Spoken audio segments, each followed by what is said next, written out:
Chicken, mutton, fish எல்லாம் நமக்கு ஒரு சில்வர் ஃபாயிலில் கொடுப்பாங்க. சில்வர் ஃபாயில் கவர் வச்சு எப்படி சிங்க்லாம் க்ளீன் பண்ணுறதுன்னு ஒரு கிச்சன் டிப்ஸ் சொல்கிறேன். அந்த கவரில் கொஞ்சமாக விம் லிக்யூட் எடுத்துக்கிட்டு சிங்க் ஃபுல்லாக தேய்ச்சி கழுவுனேன். அந்த கவர் வச்சு ரொம்ப க்ளீனாக அந்த சிங்க்ல இருந்த உப்பு கரையெல்லாம் போயிடுச்சு. ஆனால் அந்த சிங்க் ஃபுல்லாக தேய்ச்சி முடிச்சதுக்கப்புறம் அந்த கவரை பார்த்தா வெறும் பாலித்தீன் கவரில் சில்வர் கோட்டிங் தான் கொடுத்துருந்துருக்காங்க.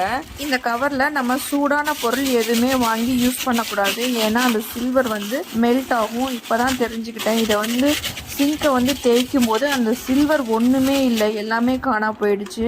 நீங்களும் வாங்கி யூஸ் பண்ணி பாருங்கள். இந்த மாதிரி சிங்கை க்ளீன் பண்ணி பாருங்கள். ரொம்ப க்ளீனாக இருந்துச்சு. ஆனால் சூடான பொருள் எதுவும் வாங்கி யூஸ் பண்ணாதீங்க.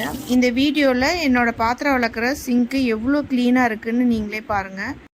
கிச்சன் டிப்ஸ் அண்ட் ஐடியாஸ் உங்களுக்கு பிடிச்சிருந்துச்சுன்னா ஃபாலோ பண்ணுங்கள், ஷேர் பண்ணுங்கள், மறக்காமல் கமெண்ட் பண்ணுங்கள்.